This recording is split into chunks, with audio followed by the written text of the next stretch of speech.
ನಮಸ್ಕಾರಗಳು ಆತ್ಮೀಯ ಮಕ್ಕಳ ಸಾಹಿತ್ಯ ಪ್ರೇಮಿಗಳಿಗೆ. ಇವತ್ತು ದಿನಾಂಕ 24 ಏಪ್ರಿಲ್ 2026ರಂದು ಮಕ್ಕಳ ಸಾಹಿತ್ಯ ಸರಣಿ 37ನೇ ದಿನ 37ನೇ ಸಾಹಿತ್ಯ ಕೃತಿಯ ಪರಿಚಯ ಮಾಡಲಿದ್ದೇನೆ. ನಾನು ನಿಮ್ಮ ಶಂಕರ ದೇವರು ಹಿರೇಮಠ. ಮಕ್ಕಳ ಸಾಹಿತ್ಯ ಪುಸ್ತಕಾವಲೋಕನಕ್ಕೆ ನೀವೆಲ್ಲ ನೀಡುತ್ತಿರುವಂತಹ ಪ್ರೋತ್ಸಾಹಕ್ಕೆ ತುಂಬುರುವುದ ಧನ್ಯವಾದಗಳು. ನೀವೆಲ್ಲರೂ ಸಹ ಈ ಮಕ್ಕಳ ಸಾಹಿತ್ಯ ಕೃತಿ ಅವಲೋಕನದ ಈ ಚಾನಲನ್ನು ಸಬ್ಸ್ಕ್ರೈಬ್ ಮಾಡುವ ಮೂಲಕ ಹೆಚ್ಚಿನ ಜನರಿಗೆ ಈ ವಿಷಯ ತಿಳಿಯುವಂತೆ ಆಗಲು ಸಹಾಯಕವಾಗುವಂತೆ ಮಾಡಬೇಕಂತ ಅನಿಸ್ತಾ, 37ನೇ ದಿನ 37ನೇ ಸಾಹಿತ್ಯ ಕೃತಿಯಾಗಿ ರಾಯಚೂರು ಜಿಲ್ಲೆಯ ಹಿರಿಯ ಮಕ್ಕಳ ಸಾಹಿತಿಗಳಾಗಿರುವಂಥ ಗುಂಡೂರಾವ್ ದೇಸಾಯಿ ಸರ್ ಅವರು ಬರೆದಿರುವಂಥ ಸೊಳ್ಳೆ ಫ್ರೆಂಡು ಒಳ್ಳೆ ಫ್ರೆಂಡು ಮಕ್ಕಳ ಕಾದಂಬರಿಯ ಪರಿಚಯವನ್ನು ಇವತ್ತು ನಾನು ಮಾಡಲಿದ್ದೇನೆ. ಈಗಾಗಲೇ ಅಜ್ಜನ ಹಲಸೆಟ್ಟು ಕೃತಿಯ ಮೂಲಕ, ಹಾಗೆ ಮಾಸಂಗಿ ಅನ್ನುವಂಥ ಮಕ್ಕಳೇ ಬರೆದ ಕವಿತೆ ಕಥೆಗಳ ಸಂಕಲನ ಮಕ್ಕಳೇನು ಸಣ್ಣವರಲ್ಲ ಮಕ್ಕಳ ಕಥಾ ಸಂಕಲನವನ್ನು ತಂದು ಮಕ್ಕಳ ಸಾಹಿತ್ಯದಲ್ಲಿ ಮಕ್ಕಳಿಗಾಗಿ ಹಲವಾರು ಕಮ್ಮಟಗಳನ್ನ ಬೇಸಿಗೆ ಶಿಬಿರಗಳನ್ನ ಆಯೋಜನೆ ಮಾಡುತ್ತಾ ಮಕ್ಕಳಿಗೆ ಸೃಜನಾತ್ಮಕ ಚಟುವಟಿಕೆಯಲ್ಲಿ ತಮ್ಮನ್ನು ತಾವು ತೊಡಗಿಸಿಕೊಳ್ಳಲು ಮಾರ್ಗದರ್ಶನ ಮಾಡುತ್ತಿರುವಂತ ಗುಂಡೂರಾವ್ ದೇಸಾಯಿ ಸರ್ ಅವರು ಮಕ್ಕಳಿಗಾಗಿ ಬರೆದಿರುವಂತಹ ಕಾದಂಬರಿ ಸೊಳ್ಳೆ ಫ್ರೆಂಡು ಒಳ್ಳೆ ಫ್ರೆಂಡು. ಈ ಕೃತಿ 2023ರ GB ಹೊಂಬಾಳ್ ಕನ್ನಡ ಮಕ್ಕಳ ಸಾಹಿತ್ಯ ರಾಜ್ಯ ಪ್ರಶಸ್ತಿ ಪುರಸ್ಕೃತ ಕೃತಿ ಇದಾಗಿದೆ. ಅಭಿನವ ಪ್ರಕಾಶನ ಈ ಕೃತಿಯನ್ನ ಪ್ರಕಟಿಸಿದೆ. 2023ರಲ್ಲಿ ಪ್ರಕಟವಾದಂತ ಈ ಕೃತಿ 224 ಪುಟಗಳನ್ನ ಹೊಂದಿದೆ. 250 ರೂಪಾಯಿ ಬೆಲೆಯನ್ನ ನಿಗದಿಪಡಿಸಲಾಗಿದೆ. ವಿನ್ಯಾಸವನ್ನ ಸಂತೋಷ್ ಸಸಿಹಿತ್ಲು ಅವರು ಮಾಡಿದ್ದಾರೆ. ಸುಂದರವಾದ ಮುಖಪುಟ ವಿನ್ಯಾಸವನ್ನ, ಹಾಗೆ ಒಳಗಡೆ ಇರುವಂತ ಸುಂದರವಾದ ರೇಖಾಚಿತ್ರಗಳನ್ನು ಸಹ ಸಂತೋಷ್ ಅವರು ಸುಂದರವಾಗಿ ಮಾಡಿದ್ದಾರೆ, ಬಿಡಿಸಿದ್ದಾರೆ. ಓದುಗನಿಗೆ ಆಕರ್ಷಕವಾಗುವಂತ ನಿಟ್ಟಿನಲ್ಲಿ ಒಪ್ಪುವಂತ ಮುಖಪುಟ ವಿನ್ಯಾಸವನ್ನು ಸಹ ಕಲಾವಿದರು ಮಾಡಿದ್ದಾರೆ.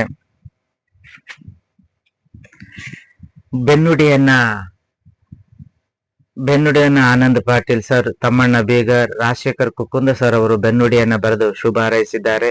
ಹಾಗೆ ಮುನ್ನುಡಿಯನ್ನ ಉಷಲತಾ ಸರ್ಪಾಡಿ ಮೇಡಮ್ ಅವರು ಮುನ್ನುಡಿಯನ್ನ ಬರೆದು ಶುಭ ಹಾರೈಸಿದ್ದಾರೆ. ಒಟ್ಟು 12 ಅಧ್ಯಾಯಗಳನ್ನ ಒಳಗೊಂಡಿರುವಂತಹ ಈ ಕಾದಂಬರಿ ಫ್ಯಾಂಟಸಿ ಲೋಕದ ಅನಾವರಣವನ್ನ ಮಾಡುತ್ತದೆ.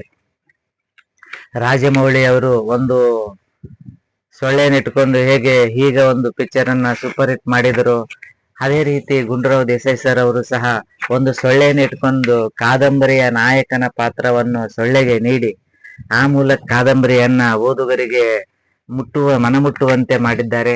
ಒಟ್ಟು 12 ಅಧ್ಯಾಯಗಳಿವೆ.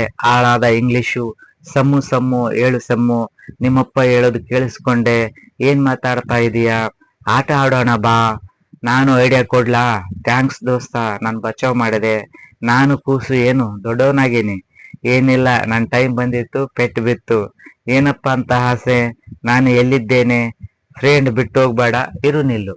ಒಟ್ಟು 12 ಅಧ್ಯಾಯಗಳ ಈ ಕಾದಂಬರಿ ಸರಳವಾಗಿ ಸುಂದರವಾಗಿದೆ.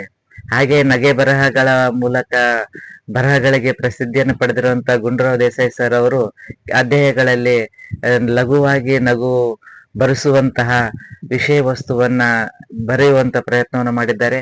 ಹಾಗೆ ವೈಜ್ಞಾನಿಕವಾಗಿ ಅಧ್ಯಯನ ಮಾಡಿ ಸೊಳ್ಳೆಯ ಬಗ್ಗೆ ಅಧ್ಯಯನವನ್ನು ಮಾಡಿ ಸೊಳ್ಳೆಯ ಪ್ರಕಾರಗಳು, ಪ್ರಭೇದಗಳು ಹಾಗೂ ಪರಿಸರದ ಕುರಿತಾಗಿರುವಂತ ಕೆಲವೊಂದು ವೈಜ್ಞಾನಿಕ ಅಂಶಗಳನ್ನ ಈ ಕಾದಂಬರಿ ಒಳಗೊಂಡಿದೆ. ಮಕ್ಕಳಿಗೆ ರಂಜನೆಯ ನೀಡುವುದರ ಜೊತೆಗೆ ವೈಜ್ಞಾನಿಕವಾಗಿ ಪರಿಸರ ಸಂರಕ್ಷಣೆಗೆ ಸಂಬಂಧಿಸಿದ ಅಂಶಗಳನ್ನು ಸಹ ನಾವು ಈ ಮಕ್ಕಳ ಕಾದಂಬರಿಯಲ್ಲಿ ನೋಡಬಹುದು. ಬೇಸಿಗೆ ಈ ಆಳಾದ ಇಂಗ್ಲಿಷ್ ಅನ್ನುವಂತ ಮೊದಲ ಅಧ್ಯಾಯದ ಮೂಲಕ ಕಾದಂಬರಿ ಪ್ರಾರಂಭ ಆಗುತ್ತೆ. ಬೇಸಿಗೆ ರಜೆ ಇರುವಂತ ಸಂದರ್ಭದಲ್ಲಿ ಕರೆಂಟ್ ಇರೋದಿಲ್ಲ, ಹೋಳಿ ಹುಣ್ಣಿಮೆ ಮರುದಿನ ಹೋಳಿ ಹುಣ್ಣಿಮೆ ಇರುತ್ತೆ, ಅದೇ ರೀತಿ ಇಂಗ್ಲಿಷ್ ಪರೀಕ್ಷೆನೂ ಇರುತ್ತೆ. ಹಾಗಾಗಿ ಸಮೂಹಗೆ ಒಂದ್ ನಮೂನಿ ಸಂಕಟ ಇರೋದು. ಗಂಡು ಮಕ್ಕಳಿಗಿರೋಂಥದ್ದು ವರ್ಷದಾಗ ಒಂದೇ ಹಬ್ಬ ಹೋಳಿ ಹುಣ್ಣಿಮೆ, ಬಣ್ಣ ಆಟ ಆಡುತ್ತೆ, ಬಣ್ಣ ಆಡಕ್ಕಿಂತ ಲಬ ಹೊಯ್ಕೊಂತ ಕಾಮಣ್ಣನ ಸುಡ್ಬೇಕು. ಆದ್ರೆ ಏನ್ ಮಾಡ್ಬೇಕು, ಇಂಗ್ಲಿಷ್ ಸರ್ ಬಹಳ ಸ್ಟ್ರಿಕ್ಟ್, ಕಡಿಮೆ ಅಂಕ ತಗಂದ್ರೆ ಬಡಿತಾರ. ಹಾಗಾಗಿ ಏನ್ ಮಾಡ್ಲಿ ಅಂತೇಳಿ ಅವನು ಹೋಗಿರಲ್ಲ. ಓಣಿಯ ಮಕ್ಕಳೆಲ್ಲ ಸೇರಿ ಕುಳ್ಳ ಹಾರಿಸ್ತಿರ್ತಾರೆ, ಕಟ್ಟಿಗೆ ಹಾರಿಸ್ತಿರ್ತಾರೆ. ಜಿಬುತನ ಮಾಡೋ ಮಂದಿಗೆ ಮನೆಗೆಲ್ಲ ತಗಣಿ ಆಗ್ಲಿ ಅಂತ ಬೈಕ್ ಯಾರು ಕಟ್ಟಿಗೆ ಕೊಡಲ್ಲ ಅವ್ರಿಗೆ ಬೈತಿರ್ತಾರ, ನಿಮ್ ಮನೆಗೆ ತಗಣಿ ಆಗ್ಲಿ ಅಂತ ತಿಗಣಿ ಆಗ್ಲಿ ಅಂತ ಹೇಳಿ. ಹಾಗಾಗಿ ಭಯದಿಂದ ಮಂದಿ ಕಟ್ಟಿಗೆನ ಕೊಡ್ತಿರ್ತಾರೆ, ಸಂಗ್ರಹಿಸ್ತಿರ್ತಾರೆ. ಆದ್ರೆ ಇವನಿಗೆ ಪಾಪ ಏನು ಮಾಡಕ್ಕಾಗಲ್ಲ, ಕಿಟಕಿಯಿಂದ ನೋಡ್ತಾ ಇರ್ತಾನ.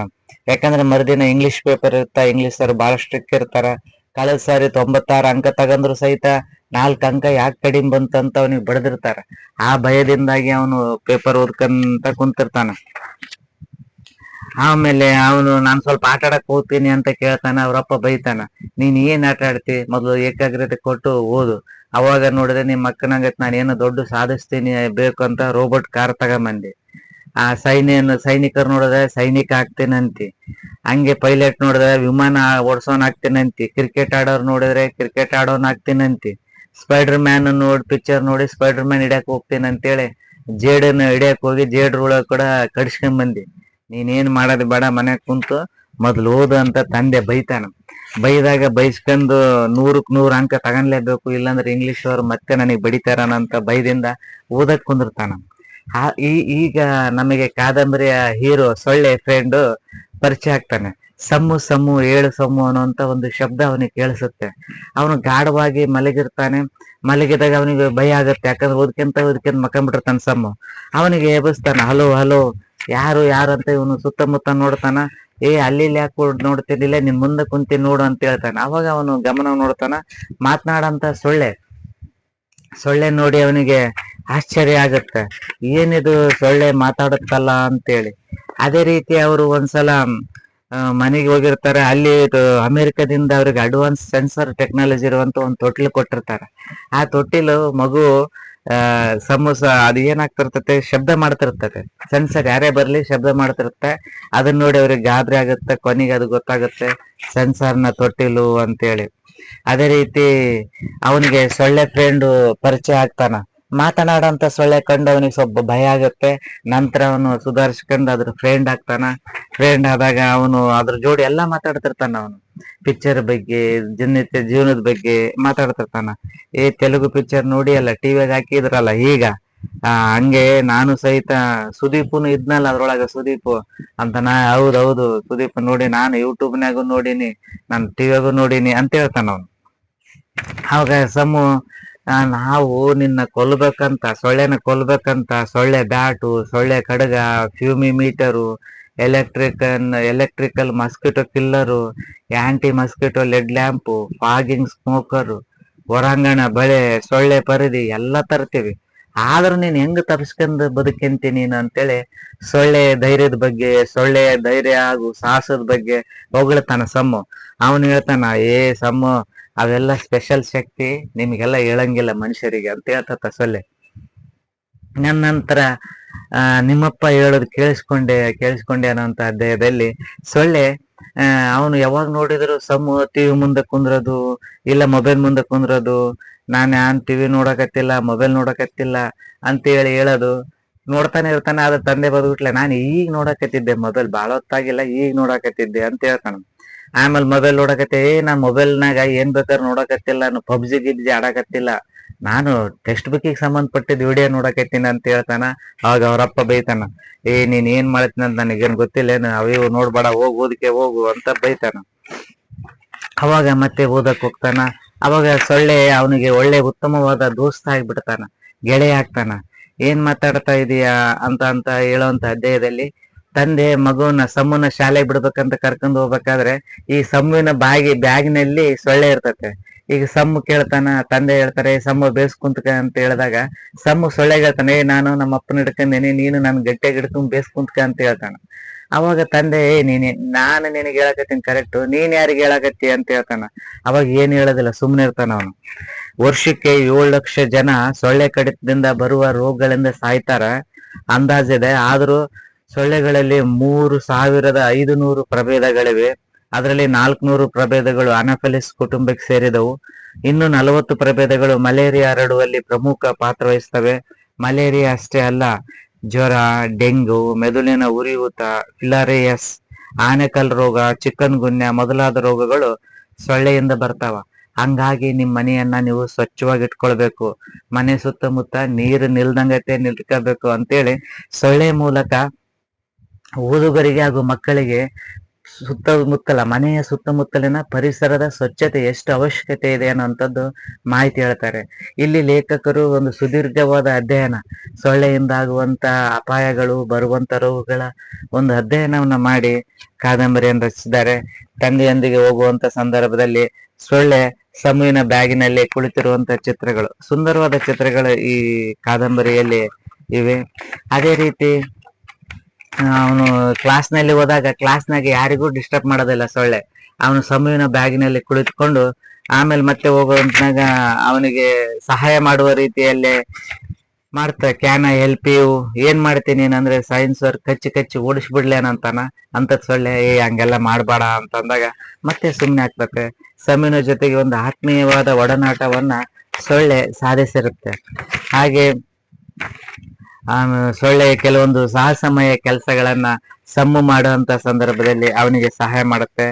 ಆಟ ಆಡೋಣ ಬಾರೋ ಅನ್ನುವಂಥದ್ದು ಅಧ್ಯಾಯದಲ್ಲಿ ಏನಾಗಿದೆ ಅಷ್ಟಾಕ್ ಮೆಲ್ಲಗ್ ಬರ್ತದೆ ಅಂತಂದ್ರೆ ಅವನು ಹೇಳ್ತಾನ, ಇವತ್ತು ಟೇಬಲ್ ಮೇಲೆ ಸೊಳ್ಳೆ ಕೈ ಮಾಡಿ ಕತ್ತಿತ್ತು, ಆರ್ ಯು ಸೇಫ್ ಅಂದಾಗ ಹೌದು ನಾನು ಸೇಫ್ ಅದೀನಿ ಅಂತಂದಾಗ ಆಟ ಆಡಕ್ ಕರೀತೆ ಸೊಳ್ಳೆ. ಆಮೇಲೆ ಅಲ್ಲಿ ಬಂದಿರೋಂತ ಹುಡುಗರು ಜೊತೆ ಆಟ ಆಡಕ್ ಕರೀತಾವ. ಅವಾಗ ಹುಡುಗರು ಜೋಡಿ ಆಟ ಆಡುವಂಥದ್ದು, ಮನೆಗೆ ಬಂದಿರುವಂತ ನೆಂಟರ ಜೊತೆಗೆ ಸಮ್ಮು ಆಟ ಆಡ್ತಾನೆ. ಇಲ್ಲಿ ಓದುವುದು ಎಷ್ಟು ಮುಖ್ಯನೋ, ಓದುವುದು ನಮ್ಗೆ ಎಷ್ಟು ಮುಖ್ಯನೋ ಮಕ್ಕಳಿಗೆ ಆಟಗಳನ್ನು ಸಹಿತ ಅಷ್ಟೇ ಮುಖ್ಯ.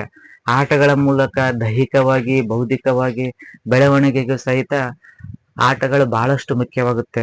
ನಾವು ಇದ್ರೊಳಗ ಅತ್ತಿ ಕಟ್ಟಿಗೆ, ಬತ್ತಿ ಕಟ್ಟಿಗೆ, ಆಮೇಲೆ ಕೈ ಎಲ್ಲೋದು, ಕೈ ಹಿಂದಿಟ್ಕೊಂಡು ಕೈ ಎಲ್ಲೋದು ಅನ್ನೋಂತ ಹಾಡು.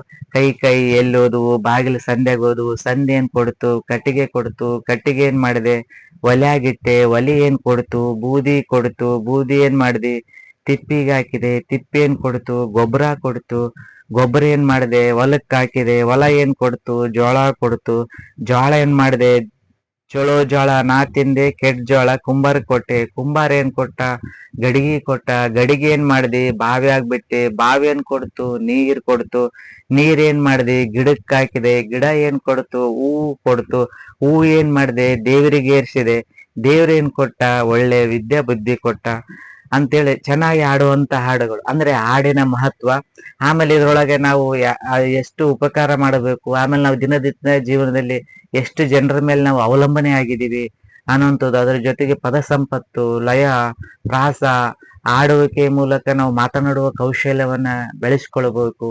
ಈ ನಿಟ್ಟಿನಲ್ಲಿ ಆಟಗಳ ಮಹತ್ವವನ್ನ ಈ ಕಾದಂಬರಿಯಲ್ಲಿ ಹೇಳುವ ಪ್ರಯತ್ನವನ್ನ ಲೇಖಕರು ಮಾಡಿದ್ದಾರೆ.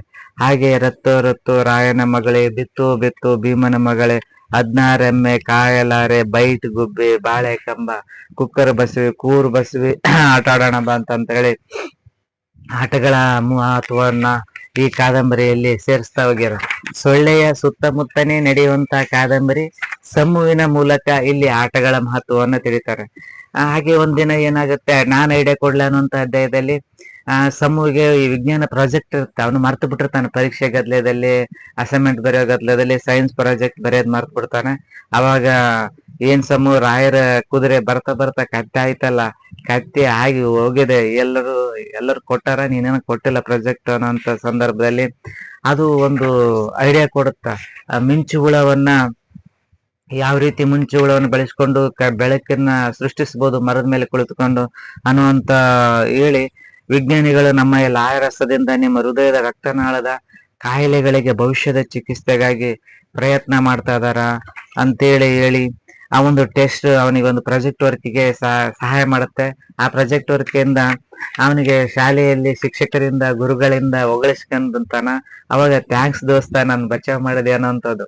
ಇಲ್ಲಿ ಬಳಸಿರುವಂತ ಪದಗಳು ದಿನನಿತ್ಯ ಜೀವನದಲ್ಲಿ ವಿದ್ಯಾರ್ಥಿಗಳು ತಮ್ಮ ಗೆಳೆಯರೊಂದಿಗೆ ಯಾವ ರೀತಿ ಮಾತಾಡ್ತಾರೋ ಅದೇ ರೀತಿಯ ಭಾಷಾ ಶೈಲಿಯನ್ನ, ಗ್ರಾಮೀಣ ಭಾಷೆಯ ಶೈಲಿಯನ್ನ ಸೊಳ್ಳೆಯ ಜೊತೆಗೆ ಮಾತನಾಡುವಂತ ಸೊಳ್ಳೆ ಐಡಿಯಾ ಕೊಟ್ಟಿದ್ದು ಗೊತ್ತಾಯ್ತು. ಸೊಳ್ಳೆ ಯಾರಾದ್ರೂ ಕಾಪಿ ಮಾಡಿ ಹೇಳಿದ್ಯಾ, ಗುಡ್ ಒನ್. ಇನ್ಸ್ಪೈರ್ ಐಡಿಗೆ ಇಂಥ ಪ್ರಾಜೆಕ್ಟ್, ಇನ್ಸ್ಪೈರ್ಡ್ ಅವರ್ಡಿಗೆ ಇಂಥ ಪ್ರಾಜೆಕ್ಟ್ ತುಂಬಾ ಅನುಕೂಲ ಅಂತೇಳಿ ಇನ್ಸ್ಪೈರ್ ಐಡಿಗೆ ಸೆಲೆಕ್ಟ್ ಆಗುತ್ತೆ ಆ ಪ್ರಾಜೆಕ್ಟ್. ಅವಾಗ ಅವನಿಗೆ ಸಮೂಹಿಗೆ ತುಂಬಾ ಖುಷಿ ಆಗುತ್ತೆ. ಅವಾಗ ಅವನು ಮತ್ತೆ ಸೊಳ್ಳೆ ಮೇಲೆ ಇನ್ನಷ್ಟು ಅಭಿಮಾನವನ್ನ ಇಟ್ಕೊಂತಾನ. ಮತ್ತೆ ಒಂದಿನ ಅವನಿಗೆ ನಾನು ಏನು ದೊಡ್ಡವನಾಗೀನಿ ಅಂದ್ರೆ ಸಾಮಾನ್ಯವಾಗಿ ಸಣ್ಣ ಹುಡುಗರು ಮನೆಯಾಗ ಇದ್ದಾಗ ನೆಂಟರು ಬಂದಾಗ ಗಲ್ಲನ ಹಿಂಡಿ ಮುದ್ದು ಕೊಡುವಂತದೊಂದು ಪದ್ಧತಿ ಇರುತ್ತೆ. ಅದೇ ರೀತಿ ಅವನ ಮನೆಗೆ ನೆಂಟರು ಬಂದಿರ್ತಾರ, ಅತ್ತೆ ಮಾವ ಆಶು ರಾಜು ಎಲ್ಲರೂ ಬಂದಿರ್ತಾರ. ಫಸ್ಟಿಗೆ ಬಂದಾಗ ಅವನಿಗೆ ಪಾಪು ಅಂತೇಳಿ ಹಿಂಗ ಗಲ್ಲ ಹಿಂಡಿ ಮುದ್ದು ಕೊಡ್ತಾರ. ಅವಾಗ ಅವನಿಗೆ ಸಿಟ್ಟಾಗುತ್ತ, ಮಾಮ ಏನ್ ಅಮ್ಮ ಬೈತಿದ್ ನೀನು ಸ್ವಾಟಿ ಹಿಂಡಬೇಡ ಅಂತೇಳಿ, ನಾನು ಈಗೇನು ಸಣ್ಣವನ್ ಅನ್ಕಂದ್ರೇನು, ನಾನು ದೊಡ್ಡವನಾಗೀನಿ ಅಂತೇಳಿ ಅವನು ಹೇಳ್ತಾನ. ಹಾಗೆ ಅವನು ಅವತ್ತು ಟ್ರೆಕ್ಕಿಂಗ್ ಹೋಗ್ತಾರ ಮಸ್ಕಿ ಗುಡ್ಡದೊಳಗೆ.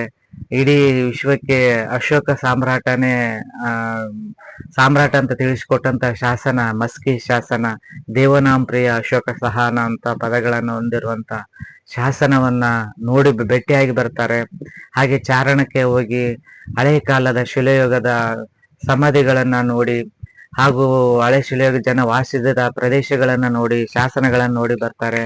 ಹಾಗೆ ಶಾಸನಗಳ ಮಹತ್ವ, ಅವುಗಳಿಂದ ತಿಳಿಯುವಂತ ಮಹತ್ವದ ಕುರಿತು ಇತಿಹಾಸಕ್ಕೆ ಸಂಬಂಧಿಸಿದಂತ ಮಾಹಿತಿಯನ್ನ ಈ ಅಧ್ಯಾಯದಲ್ಲಿ ಲೇಖಕರು ಕೊಡ್ತಾರೆ.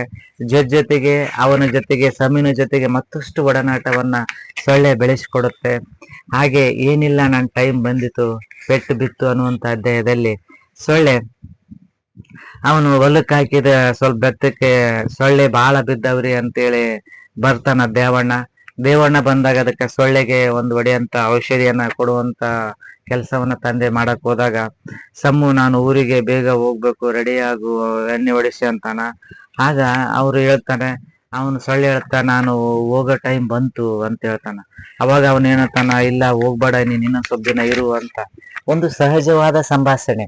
ನಾವ್ ಹೆಂಗ ಗೆಳೆಯರ ಜೊತೆಗೆ ಸಂಭಾಷಣೆಯನ್ನ ಮಾಡ್ತೀವಿ, ಅದೇ ರೀತಿಯ ಸಂಭಾಷಣೆಯನ್ನ ಸಮ್ಮು ಆ ಸೊಳ್ಳೆ ಜೊತೆಗೆ ಮಾಡ್ತಾನ. ಸೊಳ್ಳೆ ಅವನಿಗೆ ಒಳ್ಳೆ ಫ್ರೆಂಡ್ ಆಗುತ್ತಾ ಇರುತ್ತ. ಸೊಳ್ಳೆ ಇತರ ಸೊಳ್ಳೆಗಳು ಮನುಷ್ಯನಿಗೆ ಕಚ್ಚಿ ರಕ್ತ ಹೀರಿದ್ರೆ, ಈ ಸೊಳ್ಳೆ ಆತ್ಮೀಯತೆಯ ಸಂಬಂಧವನ್ನ ಬೆಳೆಸ್ಕೊಂಡು ಪ್ರೀತಿಯನ್ನ ನೀಡ್ತಾ ಇರುತ್ತೆ. ಇಂತಹ ಸೊಳ್ಳೆಯ ಜೊತೆಗೆ ಸಂಬಂಧವನ್ನ ಇಟ್ಕೊಂಡಿರುತ್ತ. ಹಾಗೆ ಅವನು ಮುಂದೊಂದಿನ ಅವನಿಗೆ ನನ್ನ ಏನಪ್ಪಾ ಅಂತ ಆಸೆ, ಅವನಿಗೊಂದು ಆಸೆ ಇರುತ್ತ, ಇಲ್ಲ ನಾನು ಸೊಳ್ಳೆ ಆಗ್ಬೇಕು, ನಾನು ಹಾರಾಡ್ಬೇಕು ಅಕ್ಕಿ ಹೆಂಗತೆ ಸೊಳ್ಳೆ ಹೆಂಗತೆ ಅಂತ ಅಂದಾಗ, ಬೇಡಪ್ಪ ಸೊಳ್ಳೆ ಜೀವನ ಬಹಳ ಕಷ್ಟ ಐತೆ ಅಂತ ಹೇಳ್ತಾನ. ಇಲ್ಲ ಇಲ್ಲ ನಾನು ಹಾರಾಡ್ಲೇಬೇಕು ಸೊಳ್ಳೆ ಹೆಂಗತೆ ಅಂತ ಸಮ್ಮು ಆಸೆ ವ್ಯಕ್ತಪಡಿಸಿದಾಗ, ಅದು ಒಂದ್ಸಲ ಮಂತ್ರ ಹೇಳತ್ತ, ಜುಮ್ ಜುಮ್ ಜುಯ್ ಸುಯ್ ಸುಯ್ ಸ್ವಾಯ್ ಡುಯ್ ಡುಯ್ ಡುಯ್ ಭುಯ್ ಭುಯ್ ಭುಯ್ ಪುಯ್ ಪುಯ್ ಪಾಯ್ ಅಂತ ಜಪ ಮಾಡು ಅಂತ ಹೇಳುತ್ತ. ಯಾವುದು ಅದೇ ರೀತಿ ಅವನು ಸಮ್ಮುನು ಜಪ ಮಾಡ್ತಾನ. ಜಪ ಆದ್ಮೇಲೆ ಕಣ್ಬಿಟ್ಟು ನೋಡ್ತಾನ, ಅವನು ಸೊಳ್ಳೆ ಆಗ್ಬಿಟ್ಟಿರ್ತಾನ. ಕನ್ನಡಿಗೆ ನೋಡಿದಾಗ ಅವನು ಅಮ್ಮ ಅಂತ ಚೀರ್ತಾನ. ಯಾಕೆ ಏನಾಯ್ತು ಸಮ್ಮು ಅಂತಾನ. ಅಲ್ಲ ನಾನು ಎಲ್ಲಿದ್ದೀನಿ, ಮಾಯ ಆಗ್ಬಿಟ್ಟಿನಿ, ನಾ ಕಾಣವಲ್ಲಿ ಅಂತಾನ. ಇಲ್ಲ ನೀನೆ ಈಗ ಸೊಳ್ಳೆ ಆಗಿ ನೀನು ಅಂತ ಹೇಳ್ತಾನ. ಅವಾಗ ಅವನು ಸೊಳ್ಳೆ ಆಗ್ಬಿಟ್ಟಿರ್ತಾನ. ಸೊಳ್ಳೆ ಆದಾಗ ಅದೇನು ಸಣ್ಣ ಸೊಳ್ಳೆ ಆಗಿರಲ್ಲ, ಸ್ವಲ್ಪ ದೊಡ್ಡ ಸೊಳ್ಳೆ ಆಗ್ಬಿಟ್ಟಿರ್ತಾನ. ಅವಾಗ ಅವನೆಲ್ಲ ಏನೆಲ್ಲ ಅವಂತರವನ್ನ ಸೃಷ್ಟಿ ಮಾಡ್ತಾನ. ಮಾರ್ಕೆಟಿಗೆ ಹೋಗ್ತಾನ, ಅಂಗಡಿಗೆ ಹೋಗಿ ಅಲ್ಲಿ ಕಡಿತಾನ, ಆಮೇಲೆ ರಾಜಕಾರಣಿಗಳಿಗೆ ತಲೆ ಹೋಗಿ ಅಲ್ಲಿ ಕಡಿತಾನ, ಬೇಕರಿಗೆ ಹೋಗ್ತಾನ, ಅಲ್ಲಿ ಸಹಿತ ಯಾವೆಲ್ಲ ಅವಂತರಗಳನ್ನ ಸಮ್ಮು ಸೃಷ್ಟಿ ಮಾಡ್ತಾನ. ಅದು ಒಂದು ಬ್ರೇಕಿಂಗ್ ನ್ಯೂಸ್ ಆಗಿಬಿಡುತ್ತೆ. ಬ್ರೇಕಿಂಗ್ ನ್ಯೂಸ್ ಆದಾಗ ಆ ಸೊಳ್ಳೆಯನ್ನ ಹಿಡಿದು ಕೊಟ್ರೆ ನಗದು ಬಹುಮಾನವನ್ನ, ₹1,00,000 ನಗದು ಬಹುಮಾನವನ್ನ ಕೊಡ್ತೀವಿ ಅಂತ ಹೇಳ್ತಾರ. ಜನ ಅವಾಗ ಸೊಳ್ಳೆ ಹಿಡಿಬೇಕಂತ ಮಾಡ್ತಾರ. ಆ ತಪ್ಪಿನ ಗದ್ಲದಲ್ಲಿ ಅವನು ದೊಡ್ಡ ಮನೆ ಹೂವು, ಆಮೇಲೆ ರಾಜಕಾರಣಿಗಳ ಜನರಿಗೆ ಸಿಗ್ತಿರಲ್ಲ ಅಂತ ರಾಜಕಾರಣಿಗಳೇನು ಹೋಗಿ ಕಡಿತಾನ. ಮುಂದೆ ಅವನು ಒಂದು ಏಲಿಯನ್ಸ್ ಇರುವಂತ ಲ್ಯಾಬಿಗೆ ಹೋಗ್ಬಿಡ್ತಾನ. ಏಲಿಯನ್ಸ್ ಇರುವಂತ ಲ್ಯಾಬಿಗೆ ಹೋದಾಗ ಸೊಳ್ಳೆ ಅನ್ಯಗ್ರಹ ಜೀವಿಗಳು ಆಪರೇಷನ್ ಏಲಿಯನ್ ಮಾಡ್ಬೇಕು ಅಂತೇಳಿ ಅವನಿಂದ ರಕ್ತವನ್ನ ತಕೊಂತಾರ. ಅವನು ಮಾಡುವಂತ ಒಳ್ಳೆ ಕೆಲಸಗಳನ್ನ ಗುರುತಿಸಿ ಅವನಿಗೆ ಸನ್ಮಾನವನ್ನ ಮಾಡ್ತಾರ. ನಾನು ಹೆಂಗಿದ್ರು ಇಲ್ಲಿಂದ ತಪ್ಸ್ಕೋಬೇಕು ಅಂತೇಳಿ ಅವನು ಹೊರಗಡೆ ಬಂದು ಮತ್ತೆ ಅವನು ಸ್ವಲ್ಪ ಮಂತ್ರವನ್ನ ಜಪ ಮಾಡ್ತಾನ. ಜಪ ಮಾಡಿದಾಗ ಅವನು ತನ್ನ ಮನೆಯ ಆವರಣದ ಮೇಲೆ ಇರ್ತಾನ. ಅಷ್ಟೊತ್ತಿಗೆ ಅವ್ರ ತಂದೆ ತಾಯಿ ಆ ಸಮ್ಮನ್ನು ಹುಡುಕ್ತಾ ಇರ್ತಾರ. ಅವಾಗ ಸಮ್ಮು ಅಲ್ಲಿರ್ತಾನ. ಅವನಿಗೆ ಬೈದು ಮನೆ ಕರ್ಕೊಂಡು ಹೋಗ್ತಾರ. ಈ ಅಧ್ಯಾಯದ ಕೊನೆಯ ಅಧ್ಯಾಯ, ಈ ಕಾದಂಬರಿ ಕೊನೆಯ ಅಧ್ಯಾಯ, ಫ್ರೆಂಡ್ ಬಿಟ್ಟು ಹೋಗ್ಬೇಡ, ಇಲ್ಲೇ ಇರು ಇಲ್ಲೇ ಅನ್ನುವಂಥದ್ದು. ನನ್ ಟೈಮು ಮುಗೀತು, ಬಂತು, ನಾನಿನ್ನು ಹೋಗ್ತೀನಿ ಅಂತ ಹೇಳ್ತಾನ. Sammu what are you saying, I could not understand ಅಂತ ಹೇಳ್ತಾನ. ಅವಾಗ ಸಮ್ಮು ಹೇಳ್ತಾನೆ, ಇಲ್ಲ ನಾನು ಪ್ರತಿಯೊಂದು ಜೀವಿ ಹುಟ್ಟಿದ ಮೇಲೆ ಸಾಯಲೇಬೇಕು, ಈಗ ನನ್ನ ಸಮಯ ಬಂದದ, ನಾನು ಹೋಗ್ತೀನಿ ಅಂತ ಹೇಳ್ತಾನ. ಅವಾಗ ಸಮ್ಮು ಹೇಳ್ತಾನ, ಬ್ಯಾಡ ಫ್ರೆಂಡ್ ಇರು ನನ್ ಜೊತೆಗೆ ಫ್ರೆಂಡ್ ಅಂತ ಹೇಳ್ತಾನ. ಆದ್ರೂ ಸಹಿತ ಸೊಳ್ಳೆ ಕೇಳಲ್ಲ. ಹೊರಗಡೆ ವಾಕಿಂಗ್ ಹೋಗ್ತಾ ಇದ್ದಾಗ ಕೆರೆ ಕಡೆ ಅದು ಹೋಗ್ಬಿಡುತ್ತ. ಕೆರೆಯಲ್ಲಿ ಇದ್ದ ಮೀನು ಈ ಸೊಳ್ಳೆನ ಗಬಕ್ಕಂತ ನುಂಗಿ ಬಿಡುತ್ತ. ಅಯ್ಯೋ ಫ್ರೆಂಡ್, ನಾನು ಯಾರನ್ನ ಫ್ರೆಂಡ್ ಅಂತ ಕರೀಲಿ? ನಾನು ನೋಡಿದ್ದು ನಿಜನೋ ಸುಳ್ಳು? ಯಾರು ಹೇಳಿದ್ರು ನಂಬಲ್ಲ, ಸೊಳ್ಳೆ ಮಾತಾಡುತ್ತ ಅಂತೇಳಿ ಸೊಳ್ಳೆ ಫ್ರೆಂಡ್ ಅನ್ನ ನೆನೆದು ಅವನು ಸೊಳ್ಳೆ ಫ್ರೆಂಡ್ ಎಷ್ಟು ತಡೆದ್ರು ಸಹಿತ ಅದು ಸೊಳ್ಳೆ ಫ್ರೆಂಡ್ ಬಿಟ್ಟು ಹೋಗುತ್ತೆ. ಹಾಗೆ ಮೀನಿಗೆ ಆಹಾರ ಆಗೋದ್ರ ಮೂಲಕ ಅದು ಈ ಕಾದಂಬರಿ ಮುಕ್ತಾಯಗೊಳಿಸುತ್ತ ಆ ಸೊಳ್ಳೆಯೊಂದಿಗೆ ಅವನ ಆತ್ಮೀಯ ಸಂಬಂಧವನ್ನ ನೆನೆಸ್ಕೊಂತ ಅದರೊಂದಿಗೆ ಕಳೆದಂತ ಕ್ಷಣಗಳನ್ನ ನೆನೆಸ್ಕೊಂತ ಸಮ್ಮು ದುಃಖ ಪಡ್ತಾ ಮನೆಗೆ ಹಿಂದಿರುಗ್ತಾನ. ಅಲ್ಲಿಗೆ ಈ ಕಾದಂಬರಿ, ಫ್ಯಾಂಟಸಿ ಕಾದಂಬರಿ ಮುಕ್ತಾಯವಾಗುತ್ತೆ. ಗುಂಡೂರಾವ್ ದೇಸಾಯಿ ಸರ್ ಅವರ ಮಗುತನ ಹಾಗೂ ಮಕ್ಕಳ ನಡುವಿನ ನಡೆಯುವಂತ ಸಂಭಾಷಣೆಗಳನ್ನ ಈ ಕಾದಂಬರಿಯಲ್ಲಿ ದಾಖಲಿಸುವಂತ ಕೆಲಸ ಮಾಡಿದ್ದಾರೆ. ಒಂದು ವಿಶೇಷವಾದ ಮಕ್ಕಳ ಸಾಹಿತ್ಯ ಲೋಕದ ಕಾದಂಬರಿ ಸೊಳ್ಳೆ ಫ್ರೆಂಡ್ ಒಂದು ಉತ್ತಮವಾದ ಮಕ್ಕಳ ಕಾದಂಬರಿ ಆಗಿದೆ. ಆತ್ಮೀಯ ಮಕ್ಕಳ ಸಾಹಿತ್ಯ ಪ್ರೇಮಿಗಳೇ, ತಾವೆಲ್ಲರೂ ಸಹಿತ ಮಕ್ಕಳಿಗೆ ವಿಶೇಷ ಸಂದರ್ಭದಲ್ಲಿ ಪುಸ್ತಕಗಳನ್ನ ಉಡುಗೊರೆಯಾಗಿ ಕೊಡುವ ಮೂಲಕ ಮಕ್ಕಳಲ್ಲಿ ಓದುವ ಅಭಿರುಚಿಯನ್ನ ಬೆಳೆಸಬೇಕು. ಅದೇ ರೀತಿ ಮಕ್ಕಳ ಸಾಹಿತ್ಯ ಕೃತಿಗಳನ್ನು ಕೊಂಡು ಓದುವ ಮೂಲಕ ಮಕ್ಕಳ ಸಾಹಿತ್ಯ ಲೋಕವನ್ನ ಸಮೃದ್ಧಗೊಳಿಸಬೇಕು ಅಂತ ಹೇಳ್ತಾ ಇವತ್ತಿನ ದಿನದ 37ನೇ ದಿನದ ಸಾಹಿತ್ಯ ಕೃತಿಯ ಪರಿಚಯದೊಂದಿಗೆ ಇವತ್ತಿನ ಪುಸ್ತಕ ಪರಿಚಯ ಸರಣಿಯನ್ನ ಮುಗಿಸ್ತಾ ಇದ್ದೇನೆ. ನಾಳೆ ದಿನ ಮತ್ತೊಂದು ಸಾಹಿತ್ಯ ಕೃತಿಯ ಪರಿಚಯದೊಂದಿಗೆ ನಿಮ್ಮ ಮುಂದೆ ಹಾಜರಾಗ್ತೇನೆ. ಧನ್ಯವಾದಗಳು.